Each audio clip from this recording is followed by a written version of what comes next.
I like this podcast, but there's like this ad in the middle of it, and I don't know what Yeah, you two are trying to do, but that's life. Why is it so dark?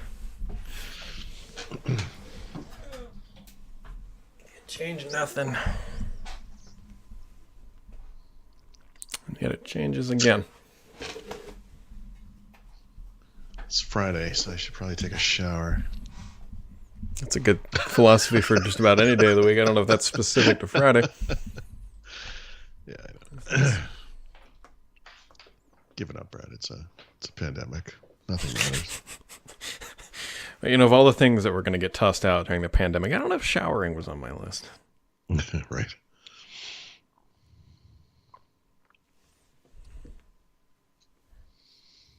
I don't know why it's still dark. What did I do? I think it looks fine. Yeah. Something like that. Let's pull up ye old chat room here.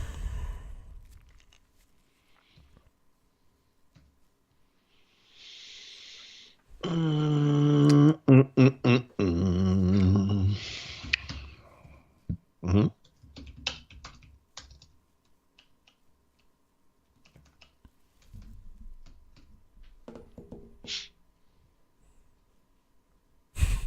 So there's a... Then we'll have to start here. Yes. I was worried where this was going. There's a comment in the chat room from Greg, and it's on 2 lines. The first line is, I have never seen such a brain dead. And I was like, oh boy, where's this going? Service Where such is as it going? eBay. No. I was like, well, that's here we are. All right. We have much to discuss. Is there? We got cable matters. Oh, yes.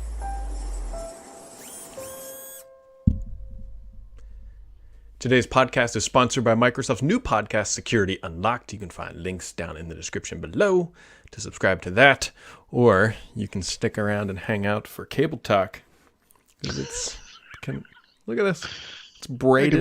That could be the way we ride out this apocalypse. We're going to start a new car talk style podcast Look at called this. Cable Talk. Hopefully Tina's not listening because she's probably already making the graphics. Hold on? Did you see that? Look at that. I can control this thing. Yeah, It's not it rotted works. out. Look, I even splurged for the braided USB-C to HDMI. Oh, brother. It's got some felt. Brad, on is it. this an indictment against wireless technologies? Yeah, it's all terrible. It's funny, like apparently I've just been stabbing myself in the eye for how many years have we been doing this? I don't Well, know. yeah, Brad, you've been using Miracast. Yeah. And so then I plug this thing in, and I kid you not, I turn the, you got to turn the TV on, I open the lid, and then it just was on. And I was like, I don't have to connect. I don't have to wait. It's like, I should be better than this, but it's the simple things. And I was like, yeah, this is how it's supposed to be. It is how it's supposed to be. That's true. It's very true. I also had to move some cameras around because while doing all this, so this camera is hanging on like a, not a gimbal, but like an arm, and they're kind of, there's surely 3 arms there because I had to get it to the right height. And when I was moving around, I kind of forgot it was there, and I stood up, and the whole thing just went like, and Yep. You should have left it like that. That would have been a humorous episode. on this episode of Here's My Rafters Daily and Brad's poor electrical Why job. is everything at a 45-degree angle? Yeah, Because this thing not is so hurtling bad. toward the ground. I always look at this line up here, like you can see the spacing between, now my Yeah, fingers. barely. Yeah. Yeah, but that's my Pet peeve. Oh, that's the level line. oh wow. The problem is that this desk is actually at a slight angle, which Yep. makes it better. But then this line up here is at odds with this line of the desk, and sometimes it can look a little funky. I think it looks normal. I think it's fine. I'm trying to express my daily struggles here, and you just gloss right over. Mein Kampf, as it were. Yep. So JavaScript turned old today. Not that little deuce and a half decades there. Yeah, and I only found out about this because Raymond Chen mentioned it in one of his blog posts today because he had something, JavaScript has like an optional use of semicolons apparently. Mm-hmm. And then he's like, oh, by the way, it's 25 years old today. And here's a link to the Netscape announcement on Wayback Machine or whatever. Yeah, those were the days, those were the days. Were they the days? They were the days. But if you haven't, if you're not familiar with this history, it's worth looking this up. Brendan Eich, the guy from Netscape who created JavaScript, did so in less than 2 weeks. It is now the number one, and has been forever, been the number one programming language in the world. It is problematic if you know anything about programming languages. Mm-hmm. There's some issues with it, for sure. But I mean, it came from humble origins, and it's unbelievable how long it's gone on. But anyway, I wish I could remember the podcast. I'm sure there's lots of these, but if you look this up, there are lots of tellings of this story. He's given speeches about it. I listened to a podcast sometime in the past year where he kind of went through it with whatever podcast it was. It's an interesting story. And, again, it was just meant to be the glue between HTML web pages and Java components. It wasn't meant to be the driving force of the web, but the whole web runs on JavaScript now. If you use Twitter is a JavaScript application, everything is. It's kind of amazing. Just struggling with this lighting. I regret touching anything. Sorry. Well, here we are. So there you go. There's a little history of JavaScript for you. Things that got out of hand. Yeah. I'm actually taking a Udacity nanodegree program for intermediate JavaScript right now. And, it's an entertaining language, Brad. If you like things logical, you might want to look somewhere else. Yeah. The other important thing, too, and I hope that this becomes a trend, although they're only committing to 2021, is HBO Max and Warner are going to put all their movies day one right into my little box, I think. Yeah. Do you have HBO Max? No, I don't. But, I mean, this is like now you're going to want to get it. I mean, maybe. I was going to get it just for like the end of December because that Wonder Woman movie's coming out on Christmas Day, and I thought that'd be kind of a fun thing to do at home, just watch this movie with the kids or whatever. Yeah, see, that's what the component right there is. What you just mentioned is the hiccup. Is like these movies that are coming out. My daughter's still a little young for them. Yeah. Now, if they do it on Disney, like we're probably have a prepaid decade year of Disney Plus at this point. That was absolutely more appealing. Eventually, this model would be. None of the movies that are announced here, I'm like, I don't watch the new Matrix movie. There's that Godzilla Matrix movie looks amazing. That's a year from now though. New Conjuring movies coming out. I don't know the playlist, but Conjuring, The Conjuring. I don't know what that is. It's a horror movie franchise. It's good. Yeah. Yeah. So anyway, hopefully like Disney and those guys will Well, I think that in many ways, this is a response to Disney, isn't it? I mean, Disney has Marvel and Star Wars and, Disney and Pixar, obviously. And I think this is an attempt to build up something, other studios will follow this model. I think once you chip away, at this edifice of the movie release schedule, and it also tells us a little bit about what the real world expectations are for next year, and we're all like, maybe we'll be traveling by March, and these guys like, I don't think so. Yeah. So we'll see. Well, while everybody else is looking up the word edifice, the other things you can be looking up too is Security Unlocked, which is a new podcast where Microsoft security evangelists Nick and Natalia take a closer look at the latest innovations in threat intelligence, security research, and data science with a special focus on demystifying artificial intelligence and machine learning. Be sure to listen and subscribe with the links down in the description below. Or, the link wasn't on here. I was trying to get fancy because there you go. Narcast would have handled that. Nope. Yeah. There's the link right there. My big fat head and microphone there. Look at that. Let this time continue. I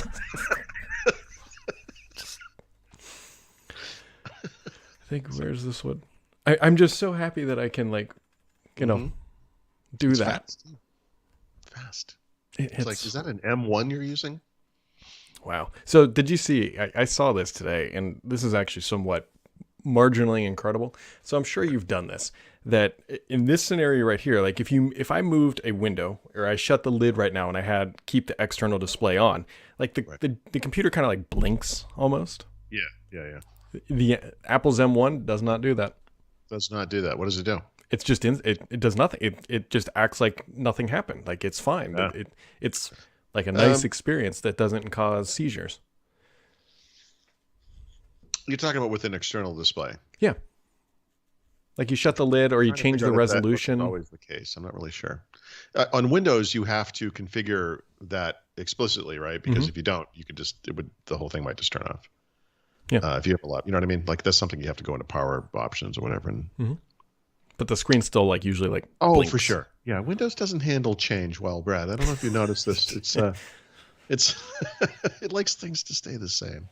And even then sometimes it will screw up, you know? Yeah, sometimes it will. Sometimes it does things right. What else is going on today? I need a new Xbox headset, and I just refuse to go buy one. Yeah. I've been, really happy with the whole headphone thing, I have to say. Yeah. I don't need a headset because I don't talk to any people. If I did, all I would do is swear at them, you know? Yeah, you are the spitting image of what not to do on Xbox Live. Oh, yeah. No, I really am. I am, yes. Yeah, I'm the reason they've made certain rules regarding how you treat people online and, yeah, for sure. But you play with a team of guys, right? So you want to actually talk to them. Yeah. Yeah. I mean, I don't know anything about this stuff. I'm sorry. This is not my. It's definitely not with the general masses. I mean, we just get into a private little room there. Hit do not let people join, and then like a party or whatever, and then you go out and get matches together. Yeah, which honestly works exceptionally well. It's one of the things people don't give Microsoft enough credit for. Like their Xbox Live service infrastructure, granted, it does go down, and when it does, it's tragic. But like the invite system, the party system, the chat system, in general, just works phenomenally well. I mean, dude, I've been on an Xbox, not every day, but 90-something% of days for the past 10 years. I don't know. I mean, honestly, outages, and I don't really. Yeah. Well, the problem is that they usually come at like inopportune times, like Christmas Day, like a launch of like a major title. There's always the like, oh my God, we were surprised that people like actually logged in today. Happens every time. Yeah, I don't know what it was. It was like 8 a.m. Eastern on Christmas morning. All of a sudden, it's like all these Xboxes turned on, and yeah. You also see that Call of Duty or Activision put out some numbers today that 200 million people have played Call of Duty this year, and 85 million people are playing Warzone. Like that's actually incredible. I mean, I don't feel like Warzone has taken over the world, but remember when you were probably, I don't know if it was Fortnite at the time, or maybe even PUBG or something. And my kind of commentary about that was, this game feels like it would just be a mode in Call of Duty. Like, and they turned it into a separate game, really. I mean, it's really a separate thing, but it just seemed like a mode to me, and it still does. And I'm not surprised that Warzone has done well for Call of Duty or Activision or whatever. But I would rather just see it as one of the choices in the list. It's like it's team kind multiplayer. Of what it is, at least. Yeah. But it's a separate thing. Like Call of Duty's always been kind of weird like that. Like if you if there's a single player campaign or zombies or traditional multiplayer and now Warzone, those are all technically 4 separate EXEs or whatever. Like they're completely different applications. Yeah, it was a little bit better. Well, supposedly, when there's a December patch coming for Cold War that's going to make the integration between Warzone and whatever closer. With Modern Warfare, the integration was actually pretty good. Like your weapons carried over and all sorts of stuff, and they did a pretty good job. And I just hope that, and I can't imagine they would, that they'll just kind of slowly be like, this is just what it is forever. I hope that they keep like, I don't know, a new map would be nice. Yeah, right. And I mean, this is sort of leading toward that Call of Duty game that I want, which is just every map ever made from every version. You basically have a one Warzone style EXE for the whole thing, and you have all the loadouts and all the different things, and you can have playlists, and you can choose, weapon loadouts from different versions of the game. Like we're doing, we're doing Black Ops 2 weapons for some reason on a World War II map or whatever it is. To me, like, those 200 million people or 285 million, whatever the total is, I feel like that's what a lot of them just want. Like just want to play Yeah, people online, you know? the problem with that is a little thing called money.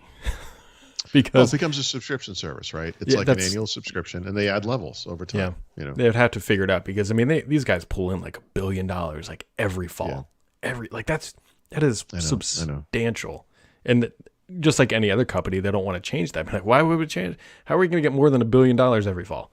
What else are we going to do? Right?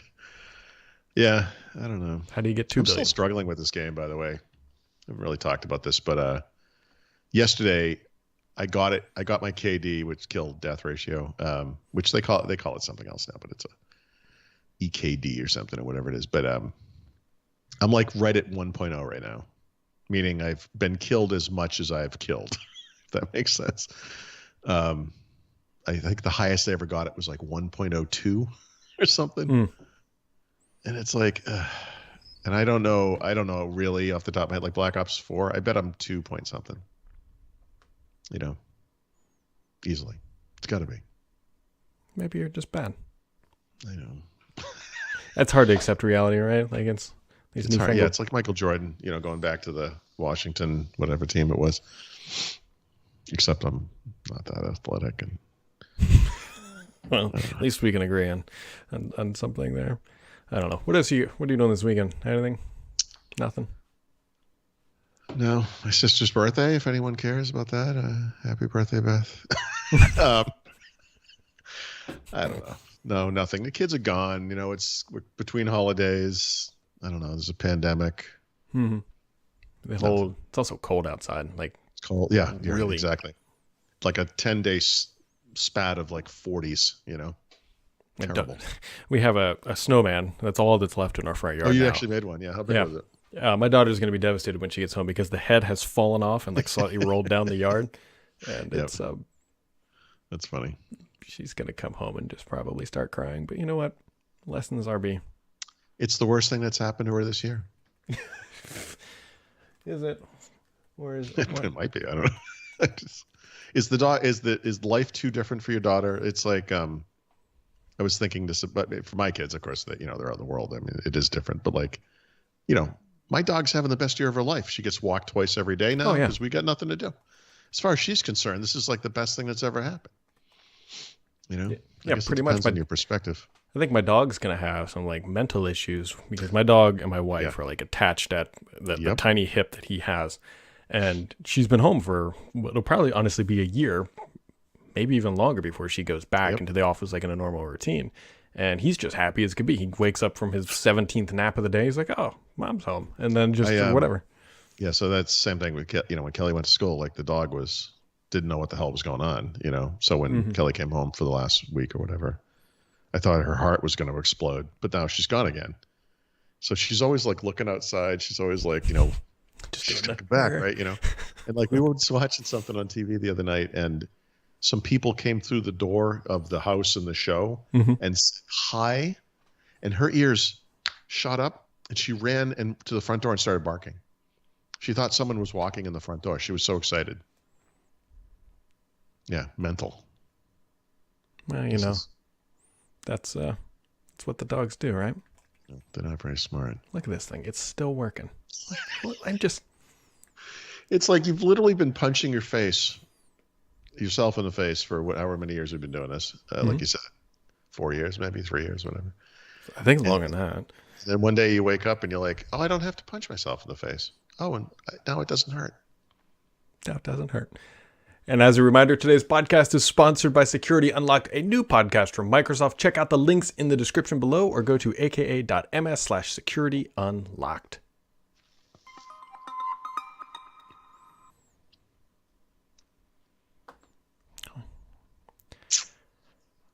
Wow, it is apparently very cold in some people's places. Greg says it's negative 20 there, and some guys from Costa Rica. You know, if we could travel, we could go to Australia or New Zealand. It would be like spring right now. Yeah. Or in the summer, I guess. I'd be satisfied with just, I don't know, going anywhere, even if I got to drive there and not have to worry about just dying. Right. The one problem. Yeah. Being out in the world. I mean, that one little thing can ruin your whole vacation. It's This is my life in a nutshell. I park in the back of the gym. mhm. I walk. I'm wearing just a t-shirt. It's freezing out. I walk in the freezing cold to the door. They don't let you check in the back anymore, I guess, because of COVID or something. So I have to walk all the way through the gym, go to the front. I walked all the way through the gym. I'm getting close and out of the desk. I can see the 3 women up there. They all have masks on, and I'm like, oh, crap. I forgot my mask. Mm-hmm. I had to walk all the way back outside into the cold, into the car. Yeah, this is just, yeah, that's me. 2020. That's going to be the Christmas card. It's going to be the picture of the back door of the gym. Should just be the picture of you flicking me off. That should be your Christmas card. Just like this is Here's to 2020. here's to 2020. Like they're just gonna in the pages of history. They're just gonna erase this year, and then like do we Maybe get the it? Christmas card could just be pictures from like previous years, and they'd be like, these are pictures of years that didn't suck. We choose to remember this. We laugh because it hides the crying. Exactly. All right, later. Bye.